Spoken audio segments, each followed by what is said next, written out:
la chaîne qui vous édifie. Tu deviens enfant de Dieu, tu es disciple de Christ, tu es ministre de Dieu. Donc tu dois te dire, partout où je suis, je dois être un témoignage. Je ne dois pas être une pierre d'achoppement pour une personne. Il y a 3 personnes qui peuvent se dire, non, on s'en fout que tu t'habilles comme ça.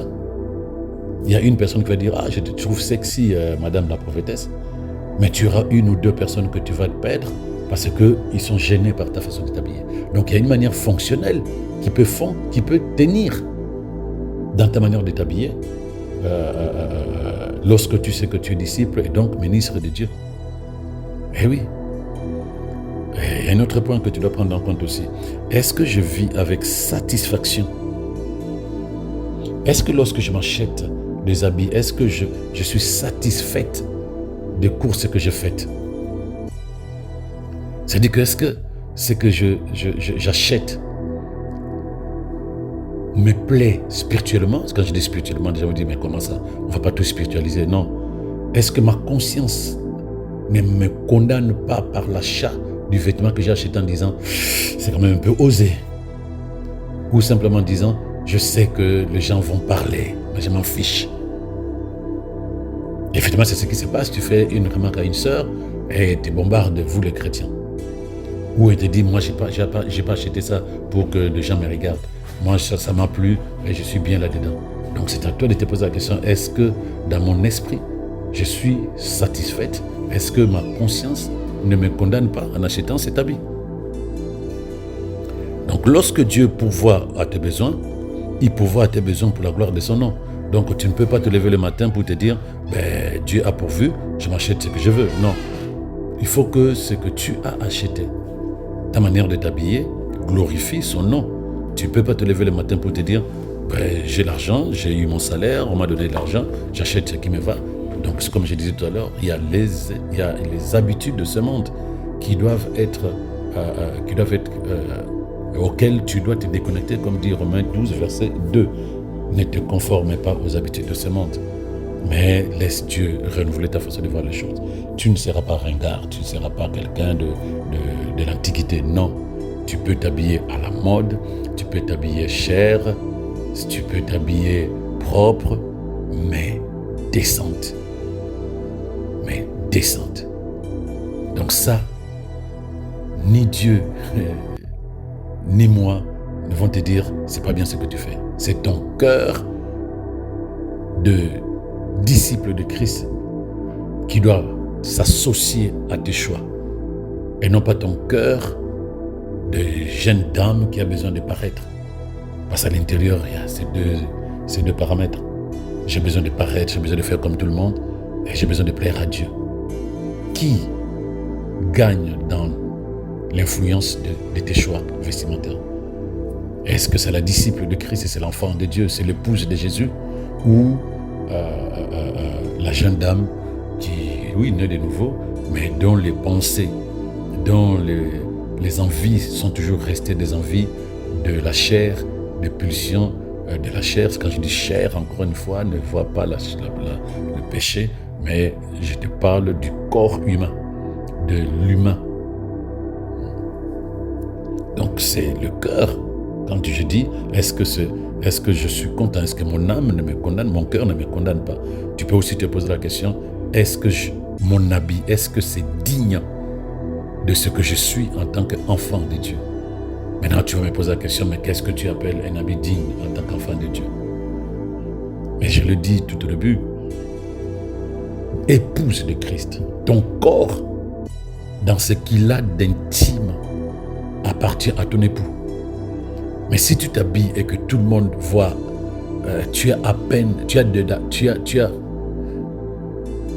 de la peine à cacher ton sous-vêtement. Tout le monde voit ton sous-vêtement. Tu as de la peine. Il y a des gens qui peuvent, ils ne fourniront pas beaucoup d'efforts pour dessiner ton corps intime à cause de l'habit que tu as porté. Est-ce que tu penses que c'est digne? Média, la chaîne qui vous édifie.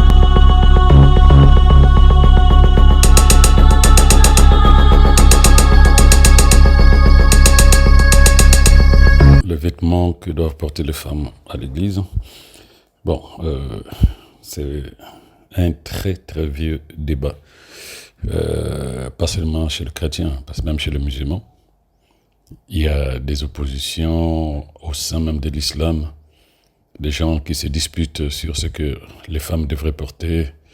Aujourd'hui, on parle des burkinis, des burkas, les talibans veulent que la femme soit totalement couverte de la tête aux pieds, mais entre-temps, c'est des musulmans. Et tu vas au Liban, au Maroc, la femme n'a pas de voile sur sa tête. Tu vas à Dubaï, la femme est tout le temps habillée en noir. Ça, c'est l'islam. Et eux aussi, ils ont un certain nombre de principes, de valeurs ou simplement de contraintes qui les amènent à se positionner sur cette logique qu'une femme doit avoir une tenue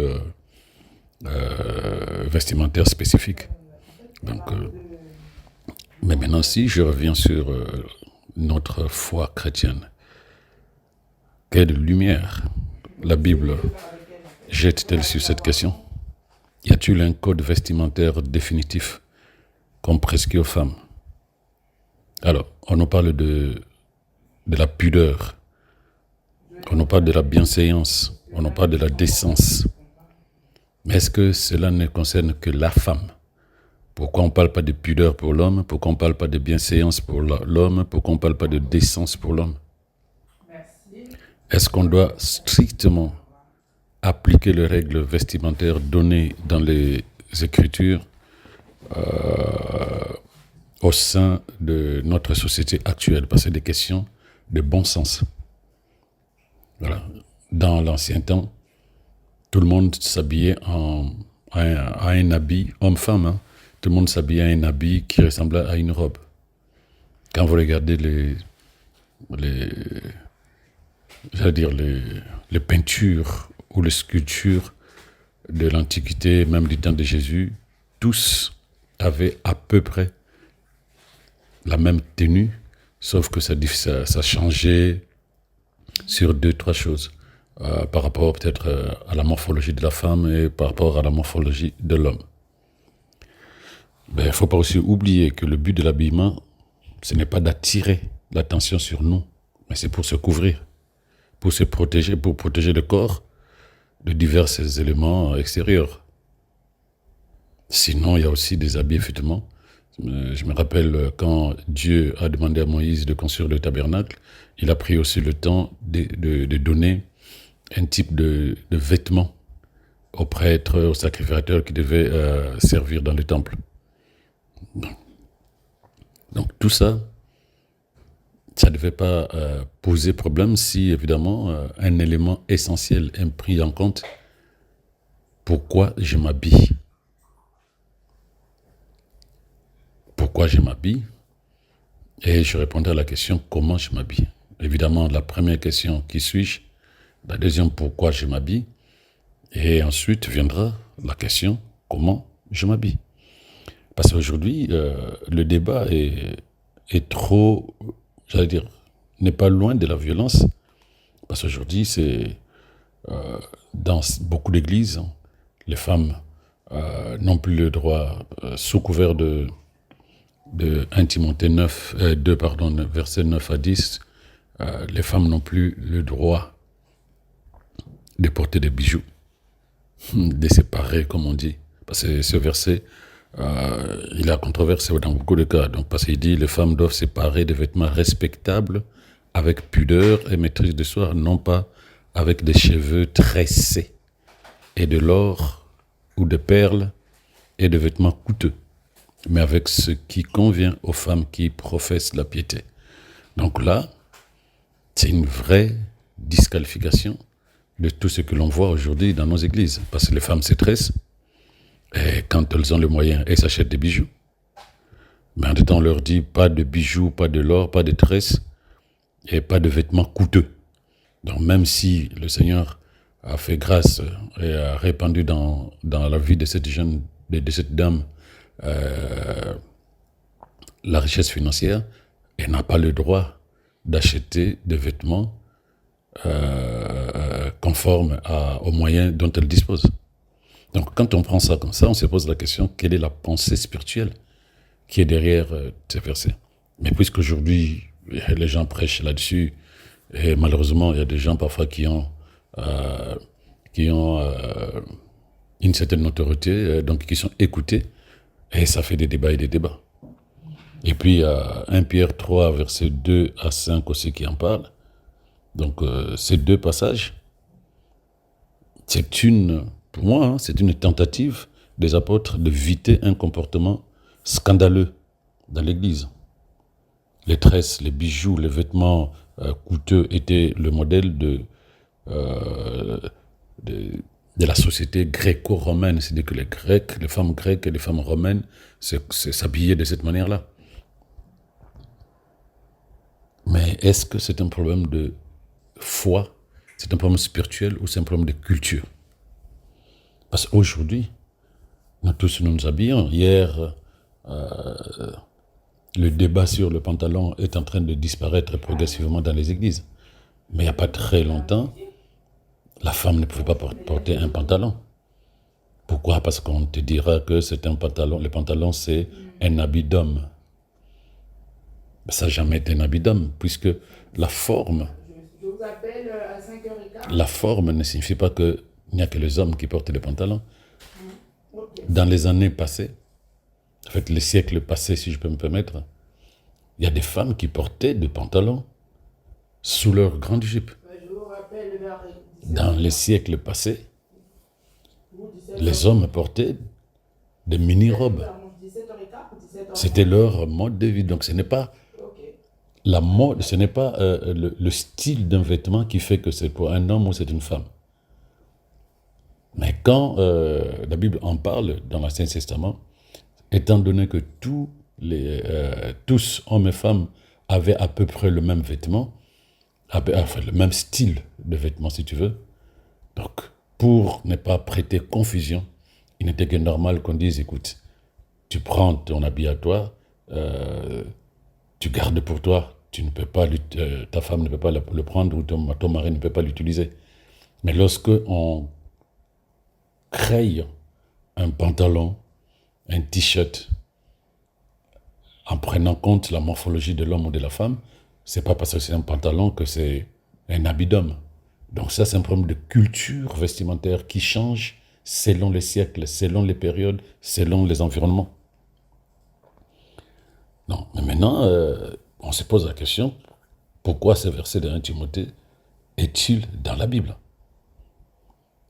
Mais lorsqu'on lit la Bible avec juste la pensée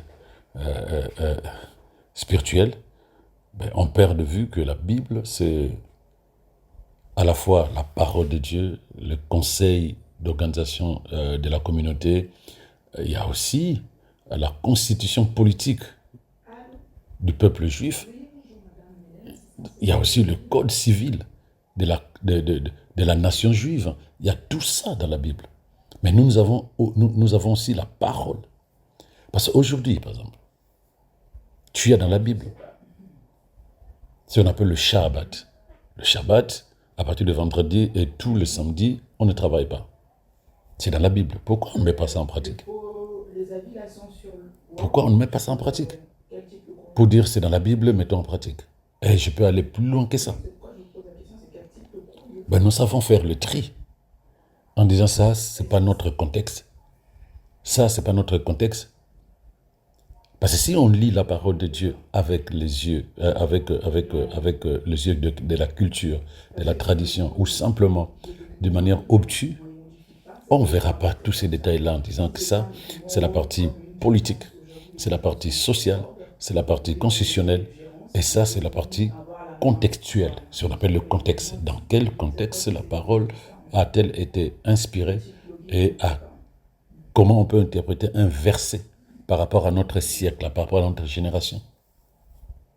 Il y a plusieurs faits dans la Bible. Nous savons que nous ne pouvons pas le mettre en pratique aujourd'hui dans notre siècle parce que ça ne cadre pas. Pareil pour les vêtements. On ne peut pas se lever et dire que c'est que l'apôtre Paul parle et dit à son fils spirituel Timothée, on est capable de les mettre aujourd'hui en place. Parce que, par exemple, depuis toujours, les femmes africaines, avant même que le christianisme arrive en Afrique, les femmes noires, depuis l'Égypte de Pharaon, s'est tressée. Et même il y a des hommes qui s'est tressés. Or, tu trouves dans la Bible, on te dit, il ne faut pas te tresser.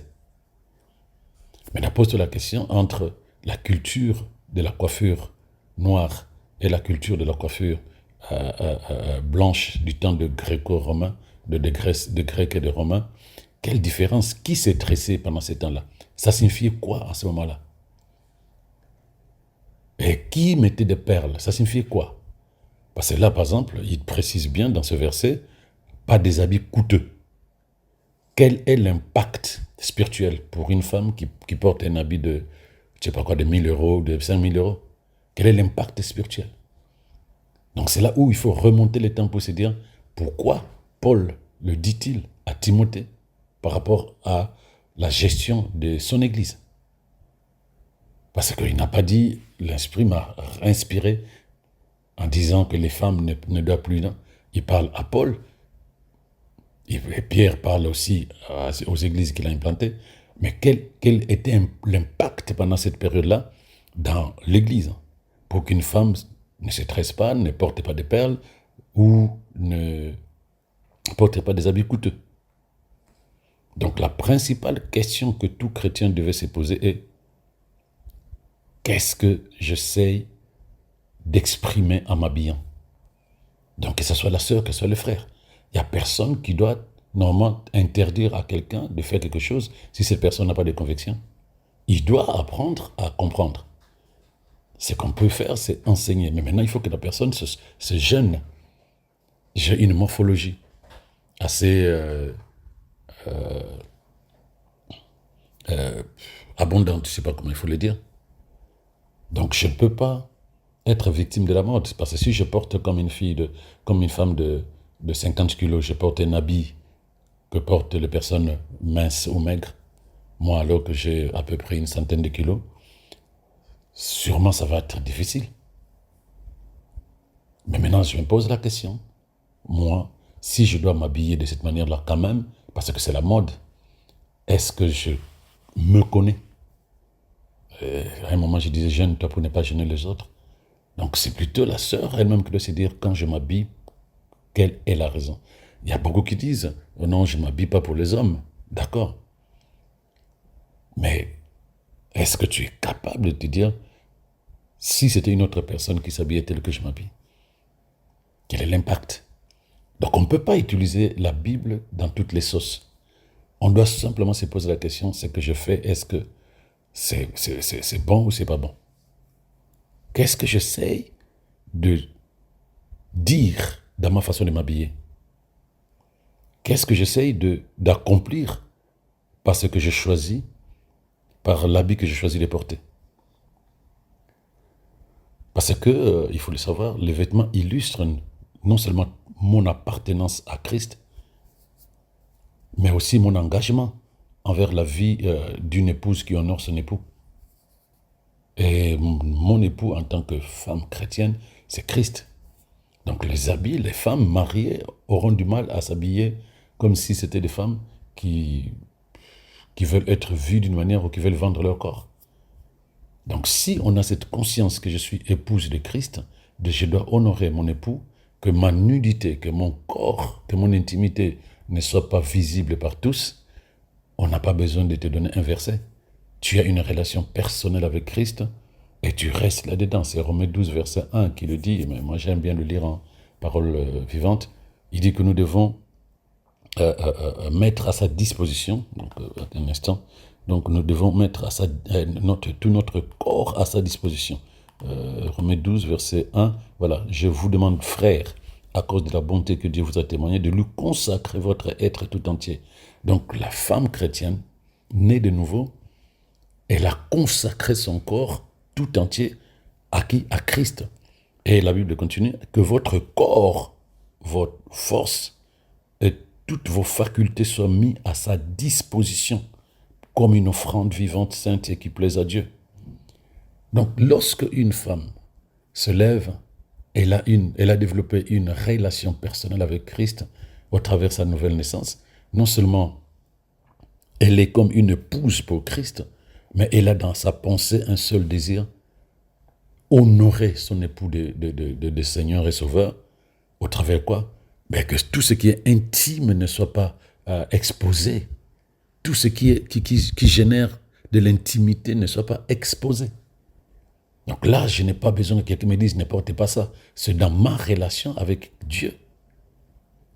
C'est dans ma relation, je n'ai pas besoin que quelqu'un vienne m'enseigner là-dessus. C'est dans ma relation que je saurai comment je peux me comporter et surtout comment je peux m'habiller. Parce que lorsqu'une femme est mariée, elle ne se lève pas le matin pour aller exposer son corps dehors parce que son corps, c'est l'intimité de son mari. Donc, mais entre-temps, cela ne veut pas dire qu'une personne qui n'a pas de ressources et qui ne sait pas s'habiller cher a plus d'intimité avec Dieu. C'est pas vrai. Parce qu'il n'a pas le moyen. Donnez-lui 5 000, 10 000. Il est capable d'aller s'acheter aussi des habits qui coûtent cher. C'est pas la barre qu'il faut chercher. C'est pas comme ça qu'il faut chercher. C'est vrai qu'en voulant à tout prix s'habiller cher, on a tendance peut-être à développer de l'orgueil pour dire voilà comment je m'habille. Mais on ne mange que par rapport à ses ressources. On ne s'habille que par rapport à ses ressources. Donc, je n'ai pas 10 000 par mois, je ne vais pas m'acheter une montre de 2 000, de 3 000. Parce que simplement, c'est lié aux ressources que tu as. Donc, ce n'est pas de l'orgueil, ce n'est pas de la méchanceté, ce n'est pas un péché. Maintenant, la sœur ou le frère en face qui te voit t'habiller à 2 000, à 3 000 chaque dimanche, c'est à lui aussi de faire attention de ne pas développer la jalousie ou la tristesse en disant pourquoi il s'habille toujours comme ça. Donc chacun doit regarder son propre cœur. Tant nous qui voyons les personnes qui s'habillent d'une manière que nous qui nous habillons, chacun doit se dire quelle est ma relation et pourquoi je fais quoi. Et donc je disais simplement la première des choses, c'est ma manière de m'habiller doit illustrer ma relation avec Dieu et surtout comment je comprends cette relation. C'est une relation d'intimité spirituelle entre l'époux Christ et l'épouse, l'église ou le chrétien est de nouveau. Donc lorsqu'une femme se lève le matin, a cette conscience qu'elle est épouse de Christ, elle va honorer son époux en faisant attention à ne pas mettre son corps dehors. Parce que son corps appartient, comme dit la Bible tout à l'heure dans Romains 12, verset 1, son corps, son âme, son esprit, tout notre être appartient à Christ. Tout notre corps appartient à Christ. Donc, maintenant, il y a aussi un autre point qu'il faut peut-être que nos sœurs doivent se poser.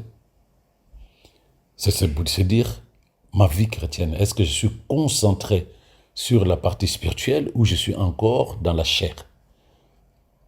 S'habiller ne signifie pas qu'on est charnel, non. Mais comment je m'habille? Quelles sont les pensées qui dictent ma culture vestimentaire? Parce que la nouvelle naissance amène à ce que l'esprit prenne pouvoir. Mais si dans ma façon de m'habiller, on voit d'abord la valorisation de la chair, il faut se poser la question.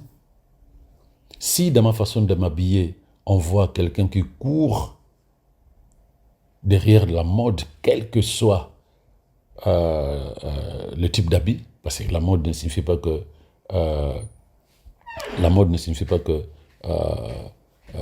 je dois tout porter.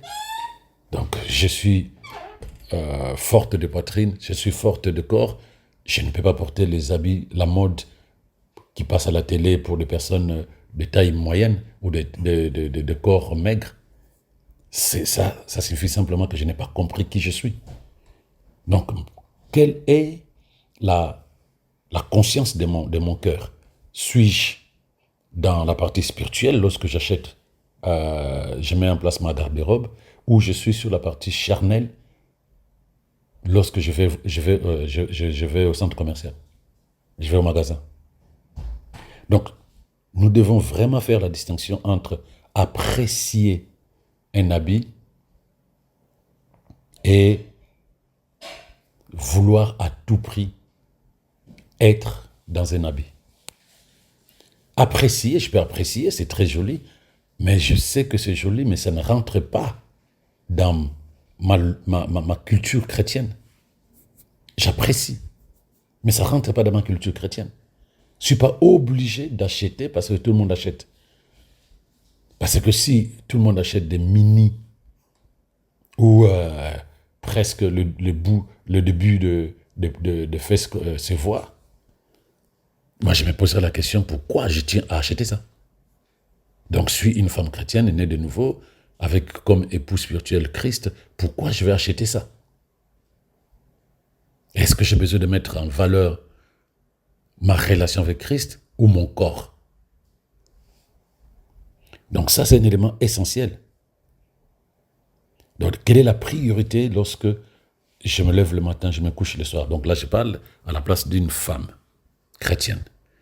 Si ma priorité, c'est élever Christ à l'intérieur de moi, je ferai attention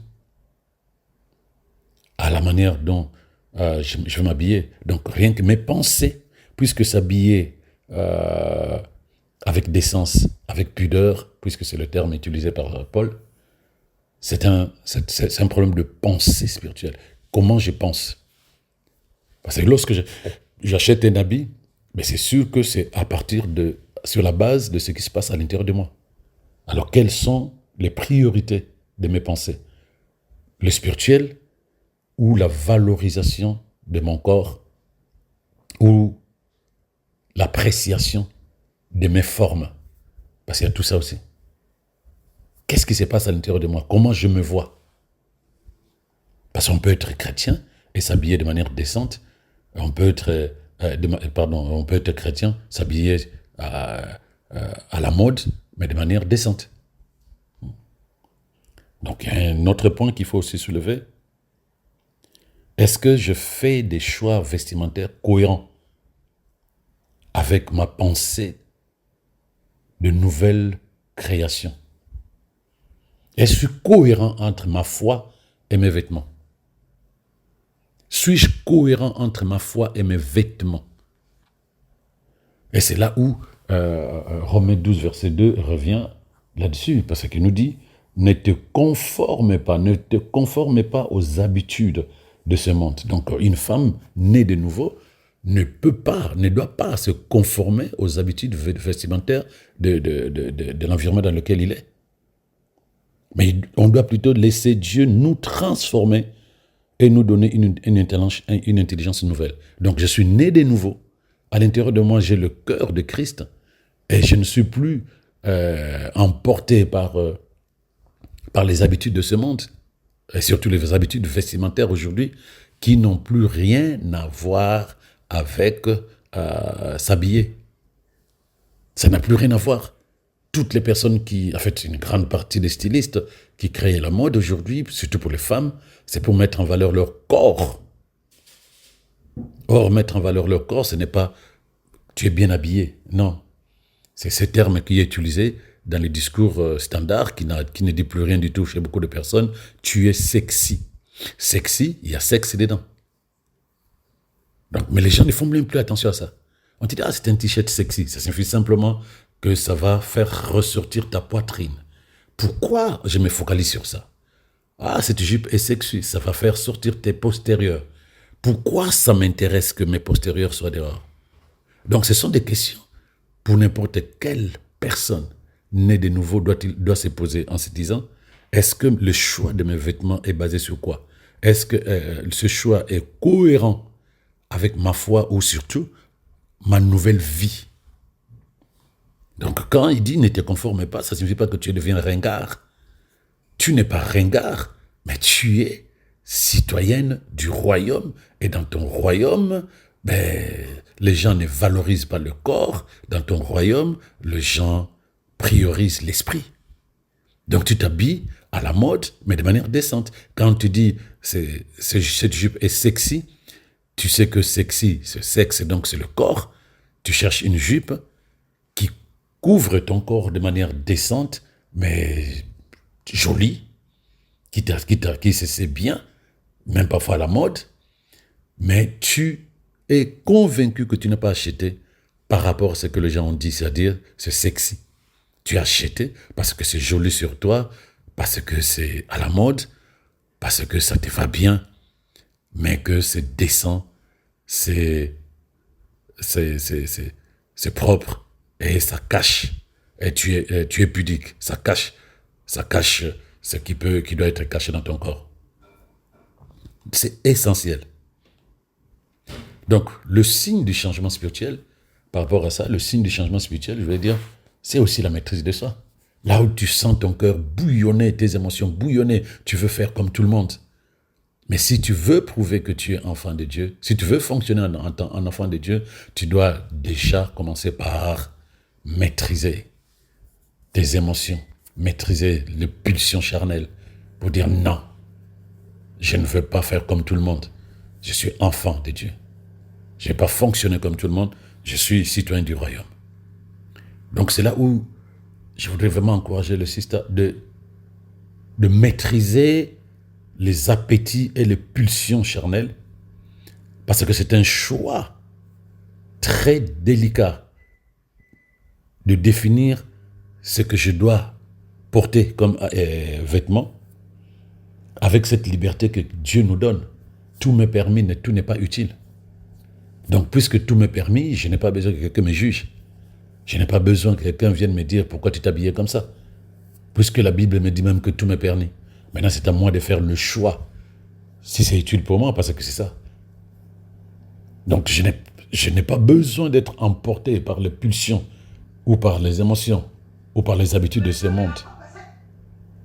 Je dois plutôt me positionner dans une culture. Je suis citoyen du royaume. Qu'est-ce qui est priorité dans la vie d'un citoyen, d'une citoyenne du royaume? Donc ça, c'est un élément essentiel. Et en plus, les disciples, tout disciple de Christ est fait pour des bonnes œuvres. Donc il doit s'habiller de manière attrayante et fonctionnelle pour permettre un plus grand service aux autres. Donc lorsque tu te lèves le matin, tu t'habilles à ta manière par rapport à ce qui te va. Et quand tu sors en tant que ministre de Dieu, sur les 5 personnes qui sont censées t'écouter parce que Dieu veut t'utiliser, il y a peut-être une personne qui est gênée par ton accoutrement. Tu ne vas pas dire c'est ton problème. Non. Donc en tant que ministre de Dieu, disciple de Christ, ce n'est pas parce que tu n'es pas pasteur, ce n'est pas parce que tu n'es pas prophétesse. Non. Dès que tu deviens enfant de Dieu, tu es disciple de Christ, tu es ministre de Dieu. Donc tu dois te dire, partout où je suis, je dois être un témoignage. Je ne dois pas être une pierre d'achoppement pour une personne. Il y a 3 personnes qui peuvent se dire, non, on s'en fout que tu t'habilles comme ça. Il y a une personne qui va dire, ah, je te trouve sexy, madame la prophétesse. Mais tu auras 1 ou 2 personnes que tu vas te perdre parce qu'ils sont gênés par ta façon de t'habiller. Donc il y a une manière fonctionnelle qui peut tenir dans ta manière de t'habiller lorsque tu sais que tu es disciple et donc ministre de Dieu.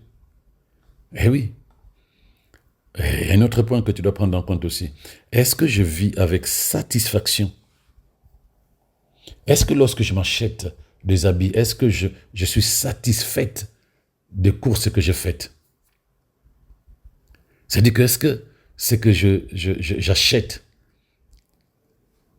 me plaît spirituellement? Quand je dis spirituellement, les gens me disent, mais comment ça? On ne va pas tout spiritualiser. Non. Est-ce que ma conscience ne me condamne pas par l'achat du vêtement que j'ai acheté en disant, c'est quand même un peu osé? Ou simplement en disant, je sais que les gens vont parler, mais je m'en fiche. Effectivement, c'est ce qui se passe. Tu fais une remarque à une sœur et tu bombardes, vous les chrétiens. Ou elle te dit, moi, j'ai pas acheté ça pour que les gens me regardent.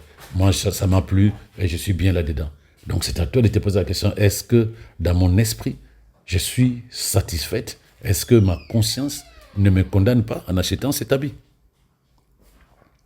Donc, lorsque Dieu pourvoit à tes besoins, il pourvoit à tes besoins pour la gloire de son nom. Donc, tu ne peux pas te lever le matin pour te dire, ben, Dieu a pourvu, je m'achète ce que je veux. Non. Il faut que ce que tu as acheté, ta manière de t'habiller, glorifie son nom.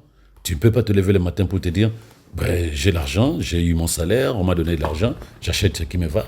Donc, comme je disais tout à l'heure, il y a les habitudes de ce monde qui doivent être, auxquelles tu dois te déconnecter, comme dit Romains 12, verset 2. Ne te conforme pas aux habitudes de ce monde, mais laisse Dieu renouveler ta façon de voir les choses. Tu ne seras pas ringard, tu ne seras pas quelqu'un de l'Antiquité, non. Tu peux t'habiller à la mode, tu peux t'habiller cher, tu peux t'habiller propre, mais décente. Mais décente. Donc ça, ni Dieu, ni moi ne vont te dire, c'est pas bien ce que tu fais. C'est ton cœur de disciple de Christ qui doit s'associer à tes choix. Et non pas ton cœur de jeune dame qui a besoin de paraître. Parce qu'à l'intérieur, il y a ces deux paramètres. J'ai besoin de paraître, j'ai besoin de faire comme tout le monde, et j'ai besoin de plaire à Dieu. Qui gagne dans l'influence de tes choix vestimentaires? Est-ce que c'est la disciple de Christ et c'est l'enfant de Dieu, c'est l'épouse de Jésus, ou la jeune dame qui, oui, naît de nouveau, mais dont les pensées, dont les envies sont toujours restées des envies de la chair, des pulsions de la chair. Quand je dis chair, encore une fois, ne vois pas le péché, mais je te parle du corps humain, de l'humain. Donc c'est le cœur. Quand je dis, est-ce que je suis content, est-ce que mon âme ne me condamne, mon cœur ne me condamne pas? Tu peux aussi te poser la question, est-ce que mon habit, est-ce que c'est digne de ce que je suis en tant qu'enfant de Dieu? Maintenant, tu vas me poser la question, mais qu'est-ce que tu appelles un habit digne en tant qu'enfant de Dieu? Mais je le dis tout au début, épouse de Christ, ton corps, dans ce qu'il a d'intime, appartient à ton époux. Mais si tu t'habilles et que tout le monde voit, tu as de la peine à cacher ton sous-vêtement. Tout le monde voit ton sous-vêtement. Tu as de la peine. Il y a des gens qui peuvent, ils ne fourniront pas beaucoup d'efforts pour dessiner ton corps intime à cause de l'habit que tu as porté. Est-ce que tu penses que c'est digne de ce que tu dis que tu es? C'est ça qui doit plutôt amener les gens à faire le choix de leurs habits et non pas inverser, et non pas un pasteur, et non pas un prophète. Parce qu'il y a ceux qui diront, oui, mais ces femmes, eux aussi, ces femmes qui prêchent contre ça, elles-mêmes, elles s'habillent cher, elles s'habillent avec plein de bijoux, tout et tout. Pourquoi c'est à nous qui viennent dire ça? Ben, c'est parce que chacun doit laisser son cœur le juger à la lumière de sa relation avec Dieu. La Bible, elle est compliquée quand on veut la lire avec la pensée humaine. Elle est compliquée. Parce qu'il y a ceux qui vont te dire qu'il faut te couvrir la tête pour prier. Il y a ceux qui se couvrent depuis Mathusalem. Ils ne savent même plus pourquoi ils se couvrent. Il y a ceux qui te diront, quand on va à l'église, il faut enlever les chaussures. Mais en temps, tout le monde se retrouve dans la Bible. C'est pourquoi je disais tout à l'heure, au début, que chaque fois, tu dois te poser la question. Hors de ce que la Bible nous demande sur notre foi, sur notre comportement spirituel, notre attitude intérieure spirituelle, mais il y a quelque chose qui change dans notre manière de fonctionner. Romains 12, versets 1 à 2. La parole de Dieu amène une manière de voir les choses. Moi, j'ai toujours dit qu'un jour, on ne t'enseignera plus sur le péché. Parce qu'à force de te nourrir de la parole de Dieu, tu sauras ce qui est bon et ce qui n'est pas bon. C'est ce que dit Romains 12, verset 2. Tu sauras ce qui est bon et ce qui n'est pas bon. On ne t'enseignera plus sur le péché. On ne t'enseignera plus à aimer Dieu. On ne t'enseignera plus cela parce que ça sera ta façon de vivre. Or, cette façon de vivre, c'est ce qui fait la différence entre les chrétiens. Les gens comprennent le verset à leur manière, ou les gens interprètent le verset à leur manière, ou les gens font le choix de ce qui est bon pour eux à la lumière de la parole de Dieu. Mais ils se disent, c'est la Bible. Donc, tant que ce n'est pas quelque chose de personnel, il y aura toujours ces débats depuis des siècles. Parce que entre le moment où Paul parle de ça et jusqu'à aujourd'hui, ça fait 21 siècles. Presque une vingtaine de siècles, 2000 ans. Mais le débat est toujours là. Notre siècle, nous, au XXe siècle, on te dit que l'homme ne doit pas porter les habits des femmes. Et j'ai entendu des gens dire que L'habit du pape, c'est une robe. Jésus n'avait pas de pantalon, Jésus avait un habit qui ressemblait à une robe. On n'appelait pas ça une robe, on disait toge, vêtement. Il y a des endroits où, en fait, la Bible dit qu'un homme qui prie ne doit pas se couvrir. On voit le pape. Il y a même aujourd'hui des pasteurs évangéliques qui se font fabriquer des toques. Et ils sont occultes. Mais c'est dans la Bible que dit l'homme ne doit pas se couvrir. Alors, quelle est ta conviction spirituelle par rapport à un fait, par rapport à quelque chose qui tourne autour de ton comportement extérieur? Voilà. Parce que tant que tu n'es pas convaincu, si tu le fais pour faire, tu tombes dans ce que la Bible appelle un péché. Mais ce qui nous transforme, c'est ce qui nous convainc. Mais pour être convaincu, à l'intérieur de toi, pas ce que tu as envie de faire, mais ce que tu as envie de faire pour la gloire de Dieu. C'est ça qui va t'amener à faire le bon choix. Pas ce que tu as envie de faire, parce que la chair a toujours de l'influence sur ton âme.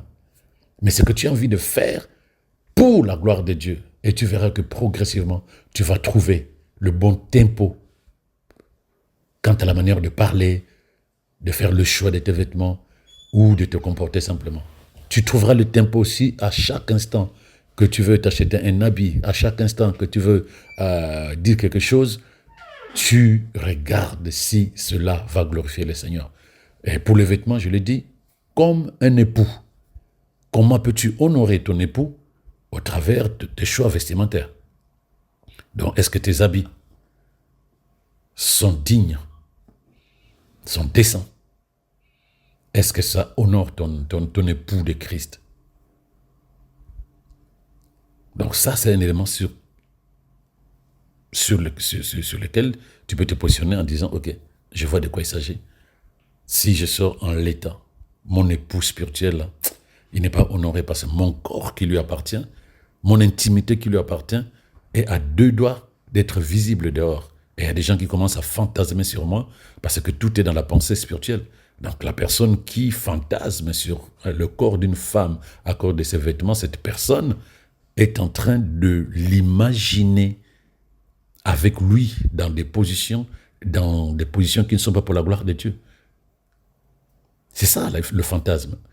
L'homme qui fantasme sur toi au travers ta manière de t'habiller, en fait, il te dénude et il te voit nu avec lui.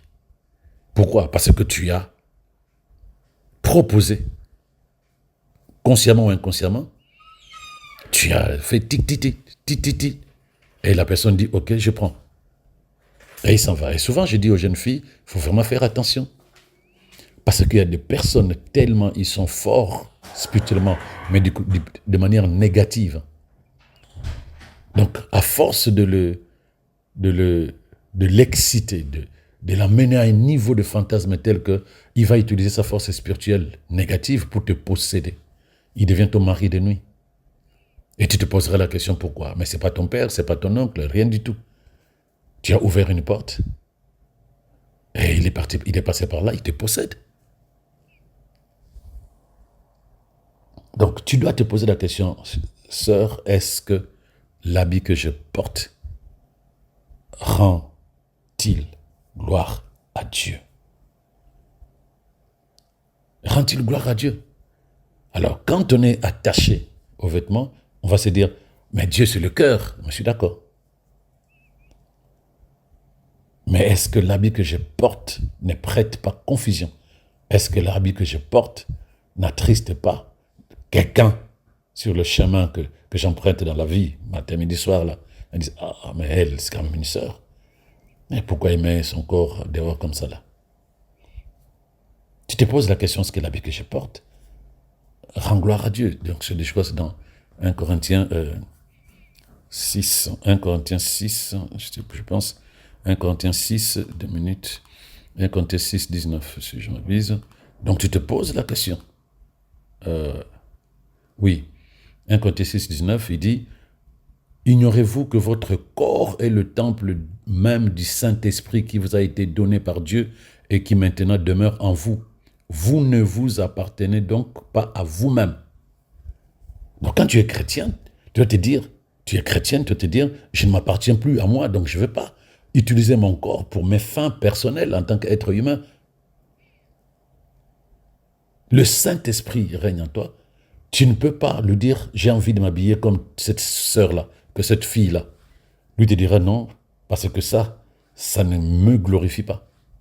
Donc, habille-toi décemment, à la mode si tu veux, mais sois digne et respectable. Voilà, pas respectueuse, respectable.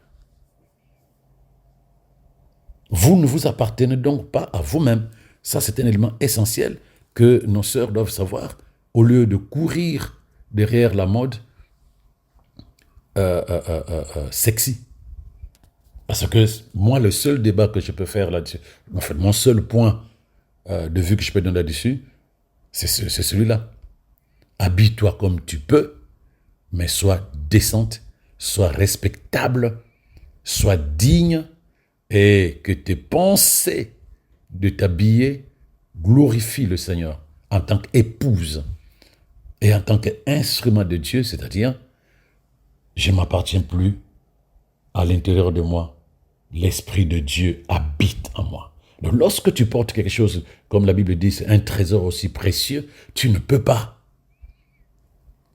fonctionner à la légère. Tu as une autorité dans ta voiture, tu ne vas pas rouler comme tu roules quand tu es seul. Tu as une autorité dans ta maison, tu ne vas pas te comporter ou parler comme tu parles quand tu es seul. Donc, rappelle-toi qui est en toi et dis-toi que ma manière de parler, ma manière de m'habiller, ma manière de faire et de penser doit être basée à sa présence à l'intérieur de moi. À ce moment-là, personne ne va t'enseigner sur comment tu dois t'habiller. Personne. Personne ne va t'enseigner sur comment t'habiller.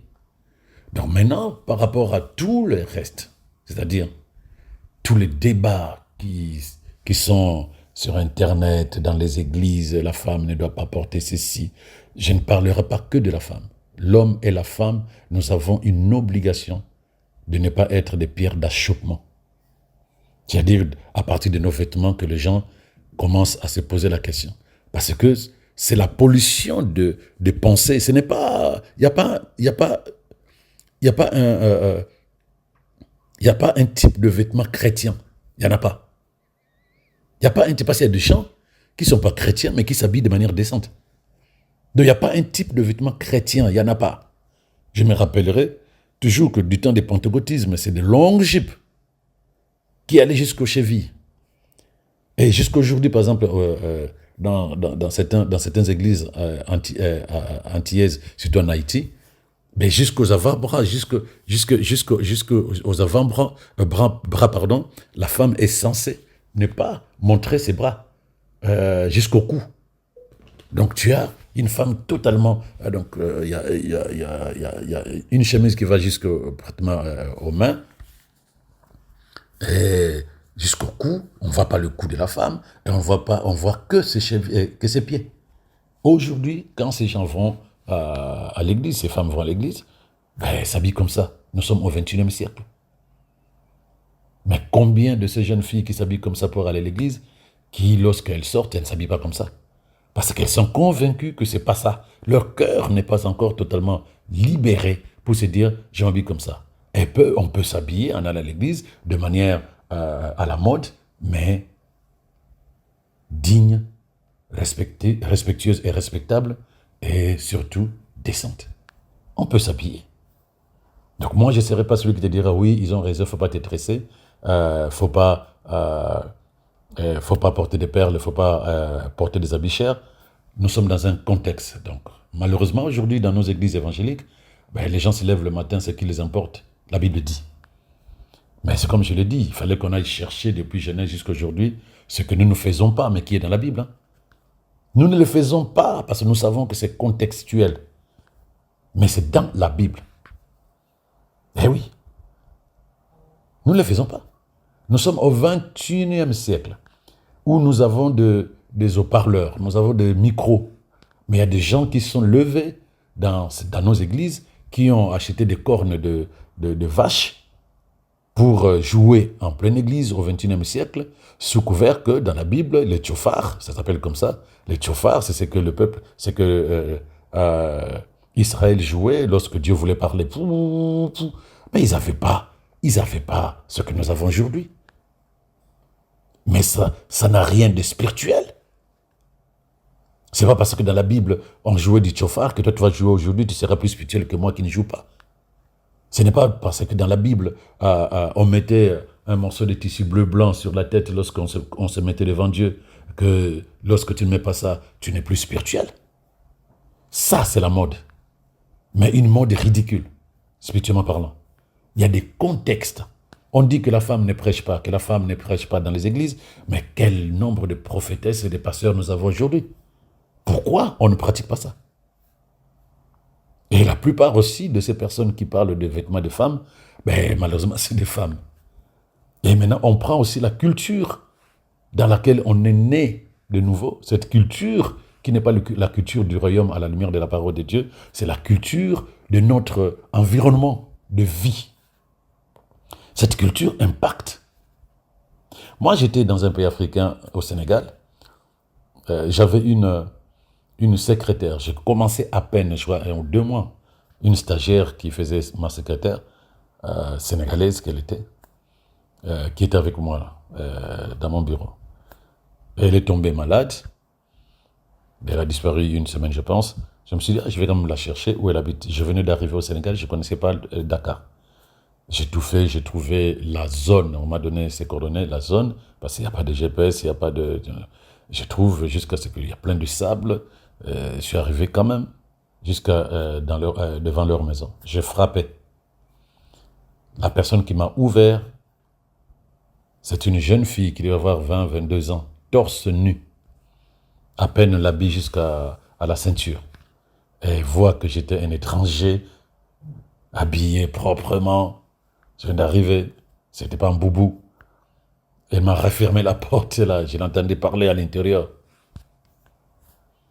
Et puis c'est elle-même, Astou, qui est venue m'ouvrir. Elle aussi, je sentais qu'elle était aussi torse nu parce qu'elle avait un pagne. Elle a remonté son pagne jusqu'au sein. Mais je trouve sa mère torse nu. Mais il y avait son père et son petit frère. Donc 2 hommes et 3 femmes, et les femmes étaient torse nu, puisque c'est un pays hyper chaud.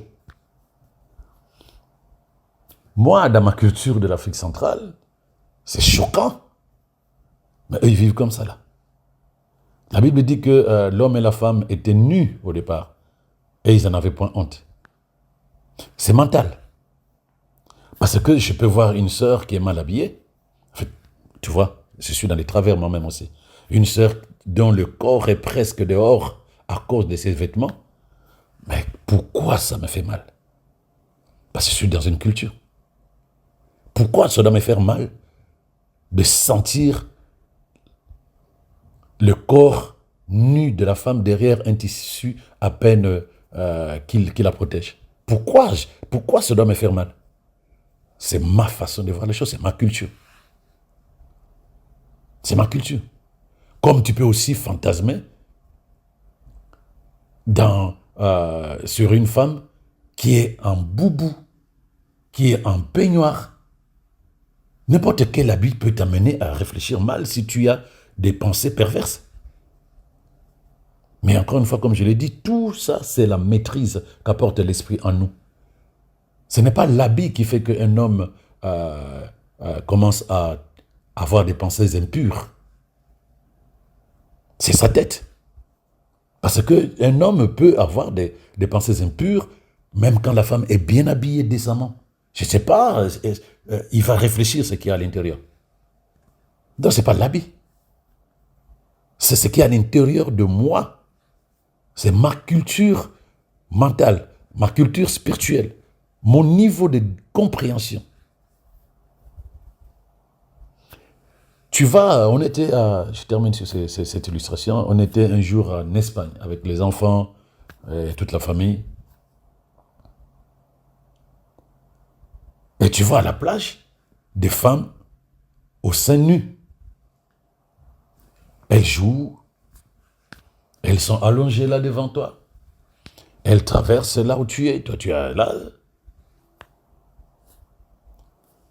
Est-ce qu'il y a des gens qui sont levés pour dire qu'est-ce que vous faites? Mais le chrétien du 21e siècle va dire, c'est Sodome et Gomorrhe. C'est pas vrai. C'est Sodome et Gomorrhe dans ton cœur parce que tu as des pensées impures. Ce n'est pas ce que la femme porte qui est dangereux. C'est ce que nous sommes à l'intérieur qui est triste. Maintenant, moi, en tant que chrétienne, née de nouveau, citoyenne du royaume, disciple de Jésus, je me gênerais. Parce que je sais qu'autour de moi, il y a des gens qui ne sont pas encore stables spirituellement et je n'ai pas besoin d'être pierre d'achoppement. J'ai besoin que ma vie soit en mission pour Jésus et non pas que, à cause de mes vêtements, ma mission soit disqualifiée, que Jésus soit humilié en disant « Regarde ». Donc ça, c'est un élément essentiel. Maintenant, que ce soit, je termine, que ce soit sur les bijoux, que ce soit sur les tresses, que ce soit sur cher ou pas cher, ça, c'est contextuel. Tu te tresses, tresse-toi. Tu as 2-3 bijoux, porte-les pour la gloire de Dieu. On t'a donné 1 million, mais tu peux t'acheter un habit de 5 000 pour la gloire de Dieu. C'est ton cœur, regarde, le choix que tu fais est basé sur quoi? N'oublie pas ce verset de 1 Corinthiens 6. Tu ne t'appartiens pas, ne fais pas les choses pour toi. Tu appartiens à Christ. Parce que son esprit demeure en toi. Il te possède. C'est comme ton mari. Une femme ne va pas se comporter n'importe comment dehors parce qu'elle est avec son homme. J'en parlais à un couple la semaine passée en disant c'est comme si la femme est propriété de son mari. Surtout qu'elle porte le nom de son mari. Donc elle ne peut pas fonctionner par rapport à elle. Elle doit fonctionner en pensant à son homme. Donc si nous sommes épouses de Christ, notre façon de nous habiller doit prendre en compte de ce que apprécierait notre homme. Il n'y a pas d'habit d'homme et de femme. Dès le moment où le pantalon aujourd'hui, le pantalon d'homme, la fermeture est à droite, je pense, le pantalon de la femme, la fermeture est à gauche. La chemise d'homme, les boutons, la boutonnière est à droite, et celle de femme, elle est à gauche. C'est des détails qui existaient même du temps de Jésus. Ils avaient tous le même vêtement qui ressemblait à des robes. Mais sûrement à l'intérieur, nous qui n'étions pas avec eux ce temps-là, sûrement il y a 2-3 choses qui pouvaient faire la différence. Mais tu vas dire que Jésus portait l'habit de sa mère? Non. Ça, c'est le style. Mais maintenant, si Marie avait porté sa robe à elle, Jésus porte sa robe à lui, et que du jour au lendemain, on voit Jésus porter la robe de Marie, là, c'est ce que la Bible déconseille. Il déconseille.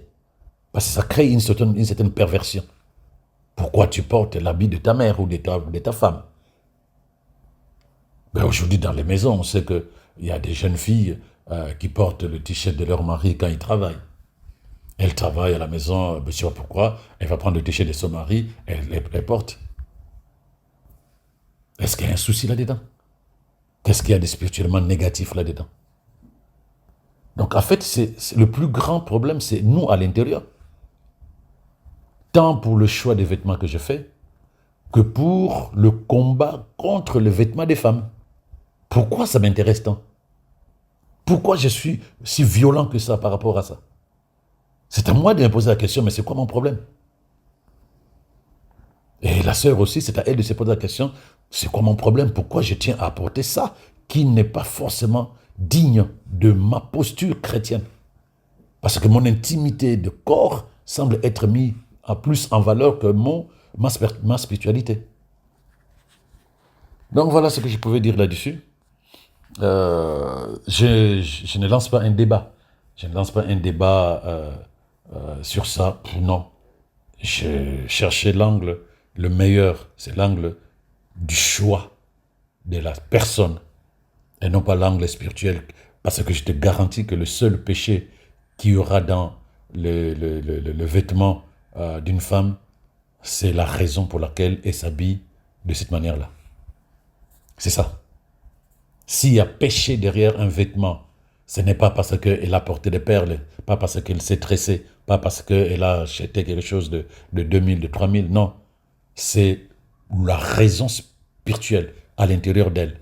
Si l'orgueil, le désir de paraître, ou simplement le désir de valoriser son corps plus que son esprit, c'est ça qui sera péché. Mais si elle s'habille juste parce que c'est ce qu'elle a, ou simplement parce qu'on lui a donné et qu'elle n'a pas d'habit pour s'acheter, alors au lieu de la juger, trouve-lui quelque chose et explique surtout. Enseigne et ne condamne pas. Enseigne, exhorte, fait comprendre la tristesse qu'il y a à ce que son corps soit scruté H24 sur le chemin de la vie par les personnes il y a un terme, il y a un mot que je connais pas, je n'ai pas la prononciation. Et en fait, les gens te regardent. Ils te dévorent des yeux. Ça, c'est ce que tu peux enseigner à la personne. Et lui faire comprendre que non, donne-toi de la valeur. Tu es né de nouveau, donne-toi de la dignité. Valorise le mari, l'époux que tu as à l'intérieur de toi. Donc, c'est des choses aussi primordiales qu'il faut lui dire et non pas lui dire c'est pas bien. Moi, j'ai donné des pagnes à des filles qui, quand je commençais l'église, à des filles qui chantaient. Je te vois avec une jupe qui arrive au genou, mais je te fais descendre, on te donne un pagne. Mais vous m'entendez aujourd'hui le dire H24, je ne suis plus derrière les habits. La personne changera son comportement lorsque cette personne va discerner. Sinon, elle va obéir pour toi sans conviction. Et il y a la frustration derrière. Parce que cette personne ne comprend pas. Mais quand tu enseignes, quand tu exhortes, cette personne arrive à discerner, ce n'est même pas toi qui vas lui demander d'arrêter, c'est elle-même qui va dire purée, ça là c'est pas bon pour moi, je le fais pour la gloire de Dieu, je cherche quelque chose de décent. Voilà. Dieu te bénisse abondamment.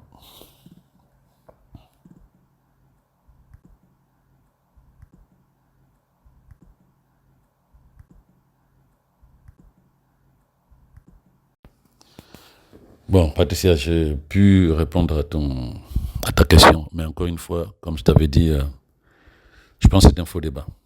On passe trop de temps sur des questions qui n'ont rien à voir avec ce que Dieu attend de nous. C'est des questions qui n'ont aucune valeur ajoutée dans la maturité des enfants de Dieu. Donc on débat, on est comme des Athéniens dans la Bible. Eux, ils s'asseyaient dans l'agora, ils s'asseyaient et chacun venait avec un sujet existentiel et ils passaient leur journée à débattre. Mais un enfant de Dieu a autre chose à faire. Parce que si on passe 2 heures devant la chair pour parler d'un vêtement, c'est que franchement, on a perdu la raison pour laquelle Dieu a inspiré et révélé sa parole. C'est pour que le cœur des hommes change, pour que les hommes soient libérés, pour que les hommes deviennent un comme lui, comme Christ a été un avec Dieu. Donc je n'ai pas pris l'angle du débat. Oui, non. J'ai pris l'angle du choix. À la fois pour la personne qui s'habille et pour la personne qui défend ou qui n'est pas contente. Donc la personne qui s'habille et la personne qui n'est pas contente. Quelle est la raison? Pourquoi je m'habille comme ça? Et pourquoi ça me plaît pas que la personne s'habille comme ça? Donc c'est cet angle-là que je te conseillerais, pour la simple raison que tu lances un débat, tu auras d'autres débats. Donc oui, pourquoi ceci? C'est quoi les... C'est le contexte. Donc voilà, bref, parce que je ne sais pas si tu comprends tout ce que j'ai dit, c'est le contexte. Je le dis à la fin, tressez-vous, portez vos bijoux, achetez ce que vous pouvez acheter, mais en faisant cas de pourquoi je le fais. C'est-à-dire qu'en faisant cas de l'état de mon âme à l'intérieur de moi, quelles sont les raisons. C'est ça qui doit plus t'intéresser. Donc, et c'est ça surtout que je te conseillerais parce que je sens, parce que là, je connais la culture de RDC, spirituellement parlant. C'est débat sur débat. Demain, on va te dire, est-ce que on peut acheter la voiture Alfa Romeo? Est-ce que Nike, c'est joli? Laisse tomber. Comme dimanche, je ne sais pas quel dimanche je t'avais dit ça, tu te lèves le matin, quel est le bus que tu vas rentrer, sachant que tu dis non, mais je ne rentre pas dans un bus où il y a un chauffeur musulman. Ah oui, bon, maintenant cherche-moi un bus chrétien. Parce qu'eux, ils ne se font pas voir. Cherche-moi un restaurant chrétien où ils mettent en valeur la foi chrétienne et la parole de Dieu. Tu n'en trouveras presque pas.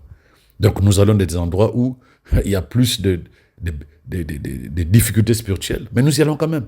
Parce que c'est un problème de contexte. Tu fais quoi? Donc si aujourd'hui on doit répartir sur un verset et passer des heures et des heures et des heures à débattre là-dessus, c'est qu'on ne sait vraiment pas ce qui est important. Voilà. God bless you. HP Media, la chaîne qui vous édifie.